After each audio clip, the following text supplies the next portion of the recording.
Estás en Fresno, California. Sí, estoy acá en Buenísimo. California. ¿Cuánto tiempo llevas allá? Ya un rato, 5 años. En Estados Unidos 10, en Fresno 5. Para reflexionar sobre México, ¿es mejor estar fuera de México? No, desde luego que no. Se puede reflexionar muy bien desde México, como lo hacen muchos, y se puede reflexionar muy bien desde fuera, como lo hacen muchos. Yo, como crítico cultural, como crítico literario, siempre he preferido tener el rol de francotirador. Prefiero estar a la distancia que en el centro. Entonces me ha venido bien la distancia y me ha venido bien también el ritmo académico en el que estoy menos obligado a estar interviniendo constantemente y publicando constantemente sobre novedades. Cuéntame de tu interés por el neoliberalismo como tema. ¿En qué momento decides que vas a escribir sobre el neoliberalismo? Ujú. Bueno, me parece un tema casi obvio por muchos motivos. Uno, porque es el paradigma económico, político e intelectual en el que he vivido prácticamente toda mi vida, y quería pensarlo. Dos, porque yo fui durante algunos años editor, secretario de redacción de Letras Libres, y al interior de la redacción de Letras Libres, que es una revista liberal o que se presume liberal, me di cuenta de algunos límites intelectuales y políticos del liberalismo. Me di cuenta que esta revista, heredera de Vuelta, había perdido muy buena parte de su filo crítico, dado que este liberalismo que ellos blandían coincidía casi completamente con el liberalismo y el neoliberalismo de las élites políticas y económicas mexicanas. Entonces ese era otro de los temas que me interesaba pensar, cómo estos grupos culturales, cómo estas posturas intelectuales habían terminado encapsuladas en la misma racionalidad política y económica que nuestra clase gobernante y que nuestros grupos económicos. Entonces, por lo pronto, esos dos motivos, ¿no? Entenderme a mí mismo y mi presente y entender estas publicaciones y grupos intelectuales de los que alguna vez formé parte. ¿Te refieres a uno de los triunfos del neoliberalismo es haberse impuesto como un sentido común que se volvió casi inconsciente? Explícame esto. Totalmente. Son ya muchos los autores que han hablado sobre esto. Quizás el primero y más influyente fue Michel Foucault. Y en toda esta escuela que viene de Foucault, el neoliberalismo es pensado, sí, como una teoría económica, sí, como un programa, como un paquete de políticas económicas, pero también como una suerte de ideología que busca afectar todos los órdenes de la existencia y regular de alguna manera todas las relaciones y la relación del individuo consigo mismo. En un primer punto, el neoliberalismo pues es una teoría económica, ¿no? Fundada a partir de los años 40, años 50, que cree que la mejor manera de aumentar el bienestar humano es con el mercado libre y con estados pequeños.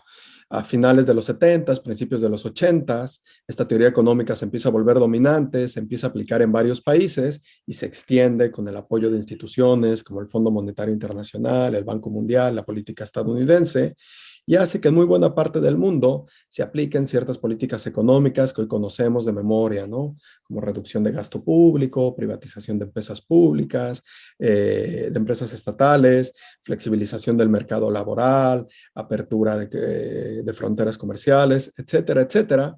Pero el neoliberalismo, lo que diría Foucault, lo que dice Wendy Brown, por ejemplo, es que en última y primera instancia lo que busca es convertirse en sentido común, busca insertarse en todas y cada una de las relaciones humanas, busca insertar el principio de la competencia económica en todos los órdenes y quiere que nosotros, los individuos, nos pensemos como capital humano que puede devaluarse si no trabajamos en él, que puede devaluarse si quizá nos tomamos unas vacaciones, que puede devaluarse si nos dedicamos al ocio, que puede devaluarse si dedicamos nuestro tiempo a tareas no muy rentables y que deberíamos estar invertidos en hacer crecer ese capital que somos nosotros y en hacerlo atractivo para el mercado, volvernos atractivos para las empresas, para las corporaciones.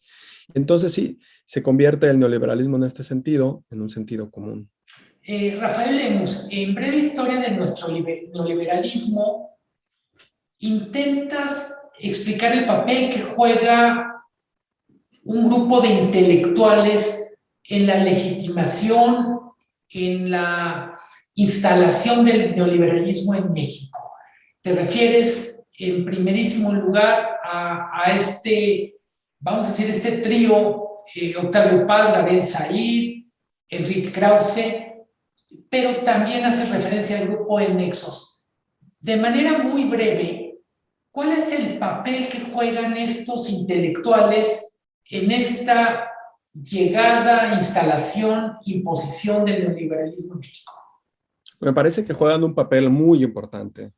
En los años 80, lo sabemos, va a haber un giro neoliberal en el país, hay un cambio como de élite política, de paradigma económico, y este giro neoliberal necesita acompañarse de nuevos discursos y de un nuevo relato sobre la nación. Se deben generar, se deben producir nuevos signos, nuevas imágenes, nuevas consignas, y en ello el papel de algunos intelectuales va a ser fundamental, sobre todo, como dices, el del grupo Vuelta y el del grupo Nexos. Entonces me parece que ellos ayudan mucho, van a contribuir mucho a la instalación del neoliberalismo en el país, modificando el viejo relato de legitimación nacional por revolucionario para volverlo más abierto al mercado, más adecuado a las circunstancias.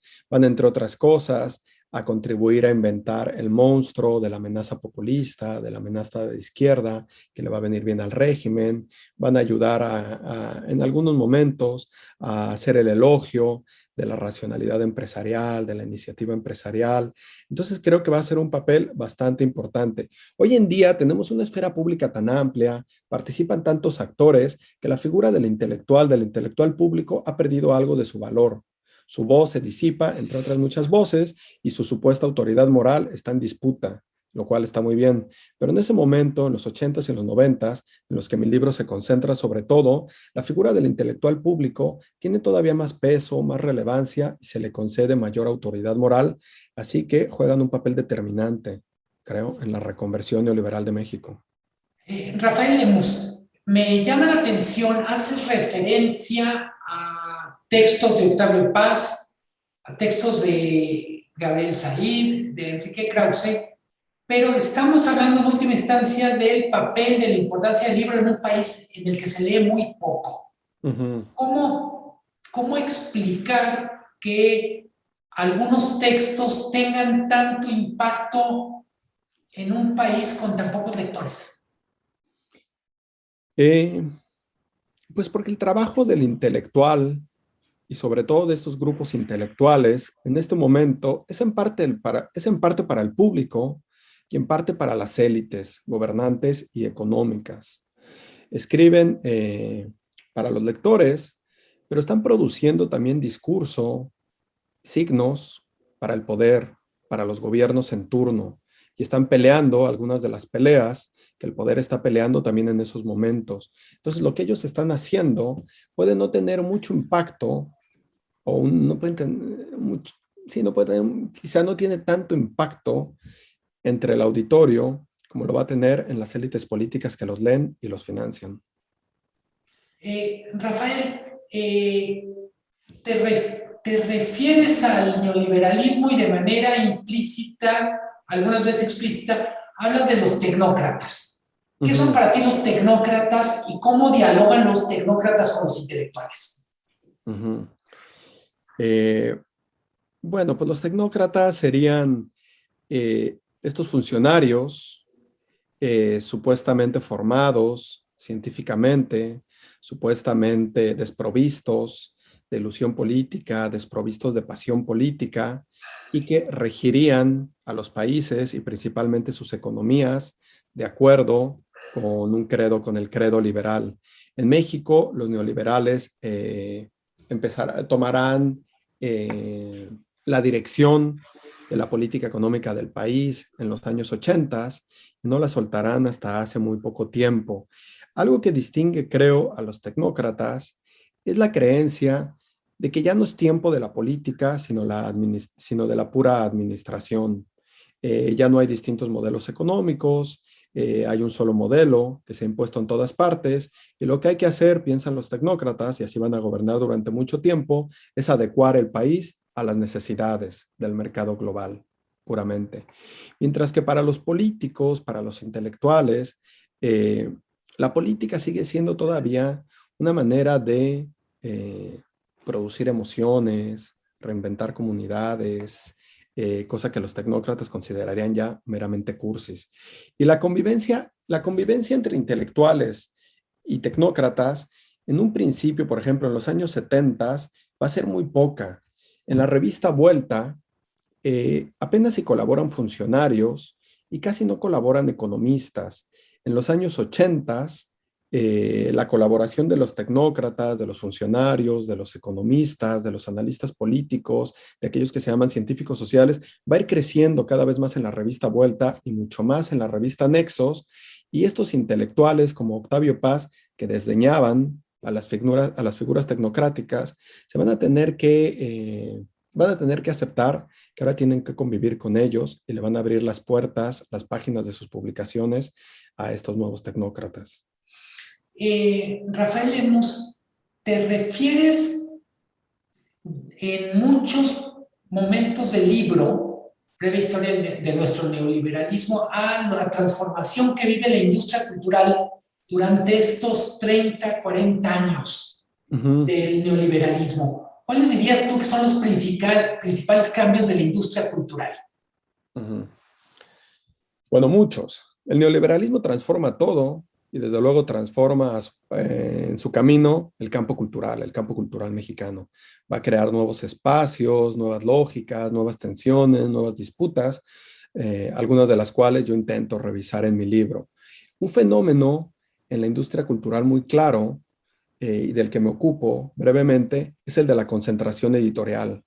A partir de los años 80, el viejo mercado de los libros, que ha existido siempre, se va a ir adosando de alguna manera como un mercado más amplio, al mercado financiero, y varias de las pequeñas editoriales van a terminar absorbidas por estos grandes conglomerados.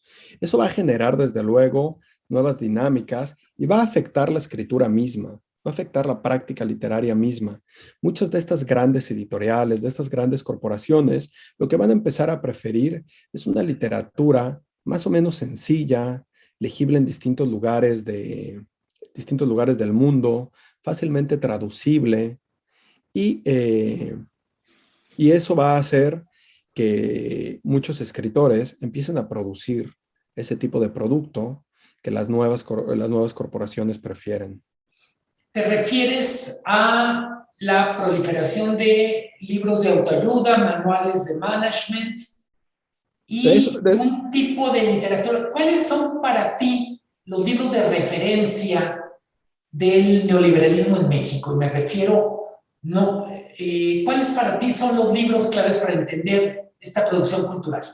Muy buena pregunta. Como dice, ¿no? En los años 80 va a empezar a proliferar este tipo de libros que son entre obras culturales y meramente mercancías, que prometen la superación personal, clases de liderazgo, de economía personal. Va a estar las obras, por ejemplo, de Luis Pasos. Y pienso ya en el plano de la narrativa, de la literatura. Durante estos años, los años 80 y los años 90, en México y en general en Hispanoamérica, va a empezar a proliferar lo que entonces se llamaba la literatura light. Estas obras, muchas veces publicadas por grupos como Santillana, Planeta, que lo que buscaban era atender al público más amplio posible y que por lo mismo lo que hacían era lo que ya digo, crear ciertas obras lo más sencillas posibles, que repitieran el mismo pacto de legibilidad que te ofrecía el cine, que te ofrecía la televisión, que consintiera a los lectores más que desafiarlos, etcétera, etcétera. Rafael, dices, otro de los éxitos del neoliberalismo en México fue desvirtuar, minimizar las alternativas, pero al mismo tiempo le dedicas un capítulo y varias referencias a algunas alternativas que logran instalarse en el imaginario. Es el zapatismo, es la figura de Carlos Monsiváis. Te pregunto, ¿cuáles alternativas te parecen más creíbles, más interesantes ¿Qué pasó fuera del neoliberalismo que te haya gustado? Ujú. Otra pregunta difícil.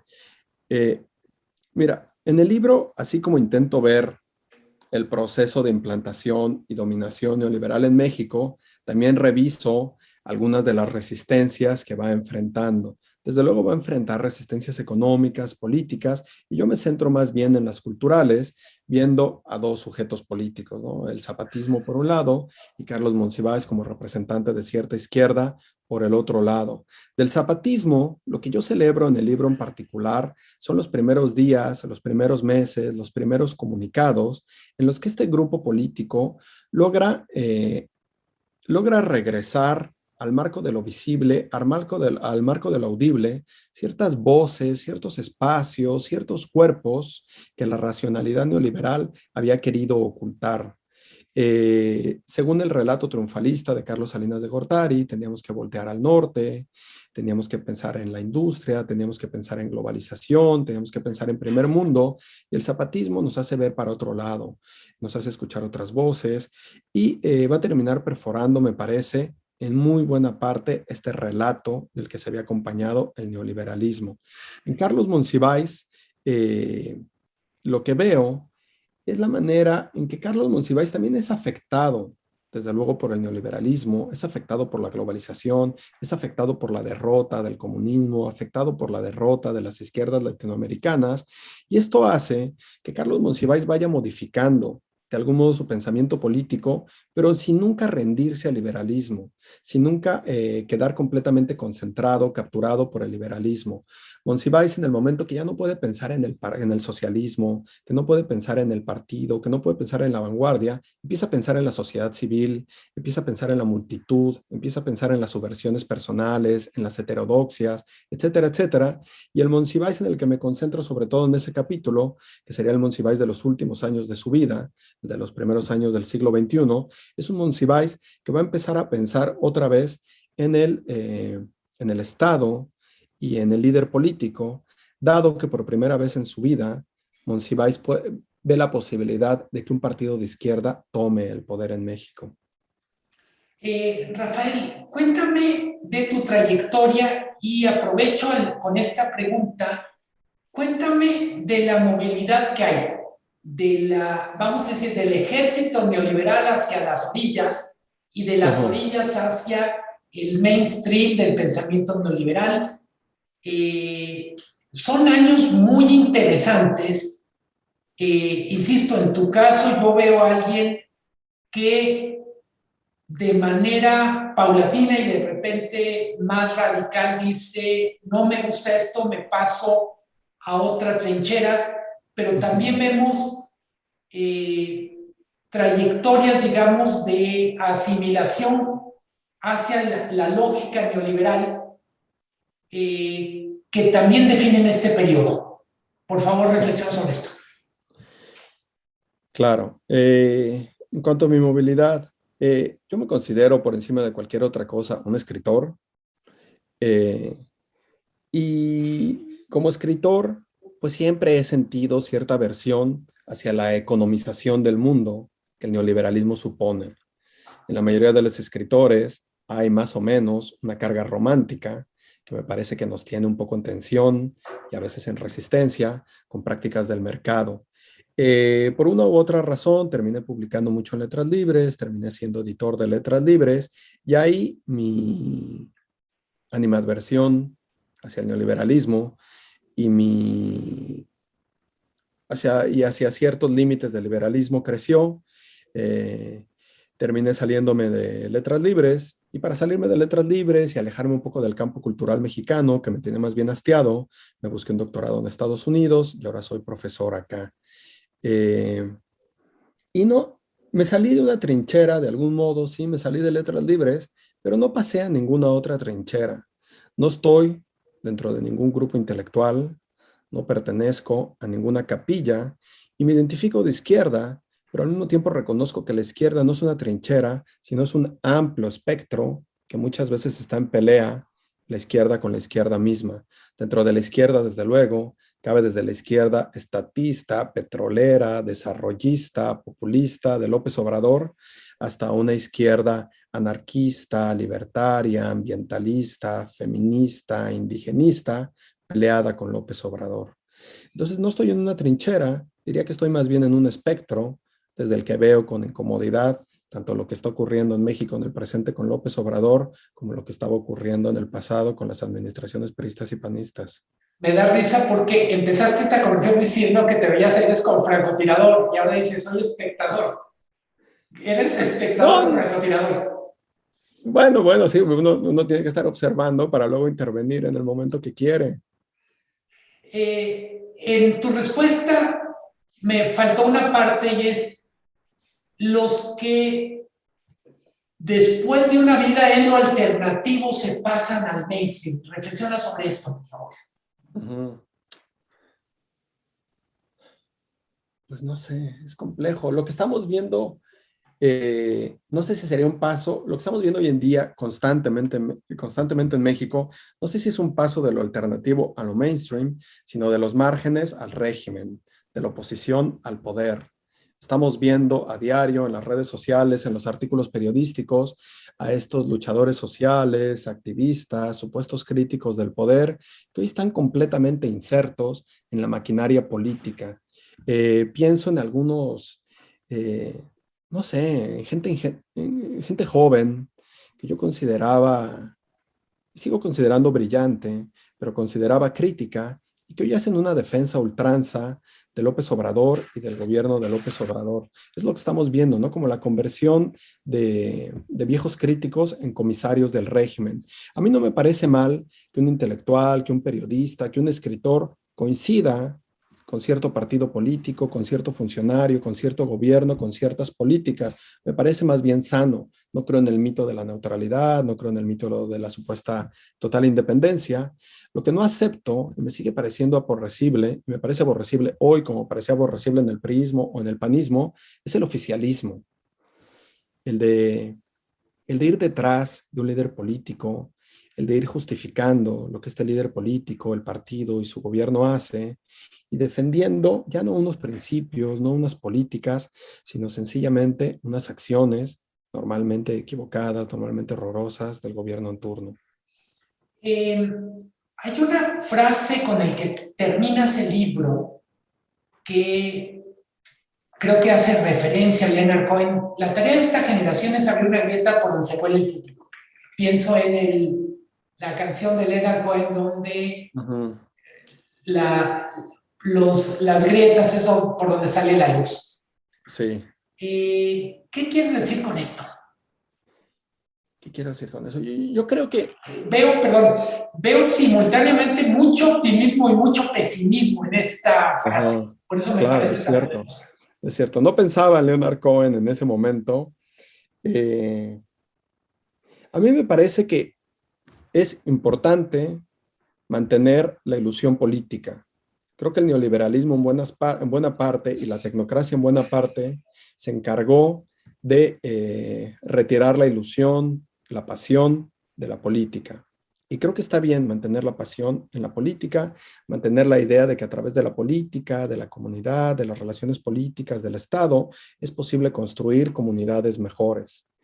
Eh, me parece que en 2017, 2018, coordiné un libro con un amigo, Humberto Beck, que se llamaba El futuro es hoy, ideas radicales para México, en lo que invitamos a varios autores, en su mayoría jóvenes, a imaginar el México del futuro y a pensar políticas, estrategias para romper con el consenso neoliberal y crear comunidad mejor en distintos ámbitos.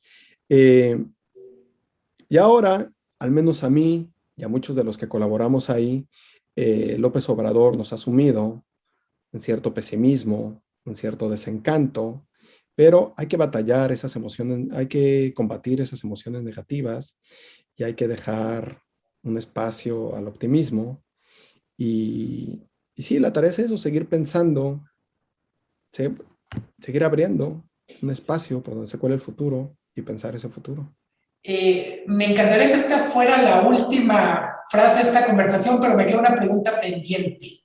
Sí. Tú adviertes varias veces alrededor del neoliberalismo, y por un lado lo defines como derrotado, pero al mismo tiempo adviertes de su capacidad de transformación, de que venga una especie de siguiente episodio. Uh-huh. Le estás tomando el pulso al neoliberalismo, está vivo, está muerto, está en etapa zombie. Está en etapa zombie. Son ya varios los autores que han hablado de esta etapa como la de la no muerte del neoliberalismo, ¿no? Y del neoliberalismo zombie.